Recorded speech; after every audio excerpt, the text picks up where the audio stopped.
الشيطان الرجيم بسم الله الرحمن الرحيم إن للمتقين مفازا حدائق وأعنابا وسلام على المرسلين والحمد لله رب العالمين. Vessalatu vesselamu ala Resulina Muhammedin ve ala alihi ve sahbihi ecmain. Ey bu bayram sabahına sağlık, mutluluk içerisinde bizleri ulaştıran Rabbimiz, sana sonsuz şükürler olsun. Bu sene bu mübarek günlere vasıl olmamızı sağlayan Yüce Rabbime şükrediyor. Bütün camiamızın ve İslam aleminin bayramını en içten dileklerimle kutluyorum.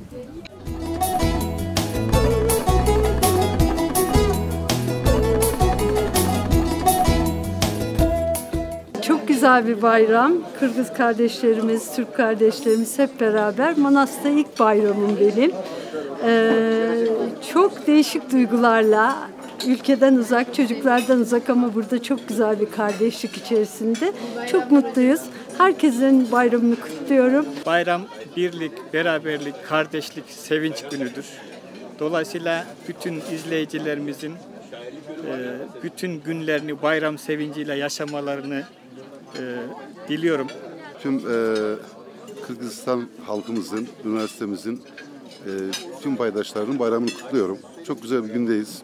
Değerli çalışanlarımız, memurlarımız, hocalarımız, öğrencilerimizle beraber güzel bir günü yaşıyoruz. Ata yurdumuzda bayramın güzelliklerini yaşamak bizi ayrıca mutlu ediyor. Türk ve İslam aleminin Kurban Bayramı'nı kutluyorum. Sağlıklar diliyorum. Evet, ana yurttan uzağız ama, ailemizden uzağız ama ata yurtta, Manas ailesiyle birlikte bayram kutlamaktan, dostlarla birlikte olmaktan gerçekten çok mutluyuz. Kırgızistan Türkiye Manas Üniversitesi ailesinin Kurban Bayramı'nı kutluyorum. Herkese sağlıklı, hayırlı, güzel bir bayram olsun. Hem Kırgızistan'a hem Türkiye'ye herkes için hayırlar getirsin, mutluluklar getirsin diyorum. Manas Üniversitesi sizi her ne kadar ülkenizin dışında bir üniversite olsa da sizi ülkenizin içinde gibi hissettiriyor. Biz bunu şu anda yaşıyoruz.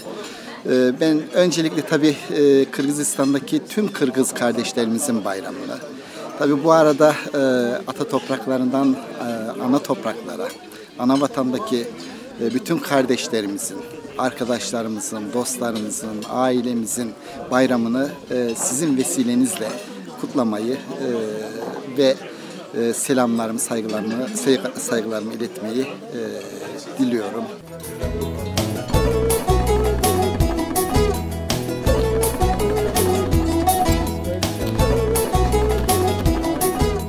Türkiye'den 5000 kilometre uzakta birçok sevdiğimizle beraber bayramımızı kutluyoruz, coşkuyla kutluyoruz.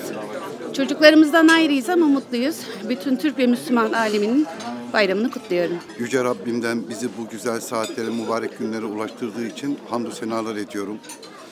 Bayramın Kırgızistan'ımıza, Türkiye'mize, Türk İslam dünyasına, bütün insanlığa huzur, mutluluk getirmesini istiyorum. İnşallah daha nice bayramlara Manas ailesi olarak böyle huzurlu, sağlıkla ve sıhhatle uğraşırız. Çok mutluyum. Yani burada Manas ailesinde Kurban Bayramı'nı ilk defa geçiriyorum.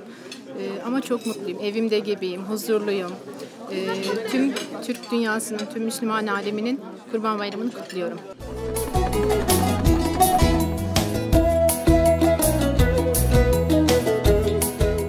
Manas Üniversitesi biz çok büyük bir resimdeyiz. Herkese iyi bayramlar diliyoruz. Sağlıklı, huzurlu, böyle bir hayat istiyoruz herkese. Kırgızistan'da 3. bayramım.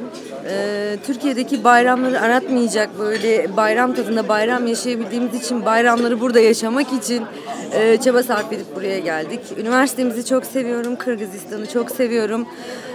Burada dostlarımızla bayram yapmak çok keyifli. Herkesin, bütün Müslüman aleminin, Kırgız halkının, Türkiye'nin bayramını kutluyorum. Herkesin bayramını kutluyorum. Herkesi çok seviyorum. Herkesin bayramını kutluyorum.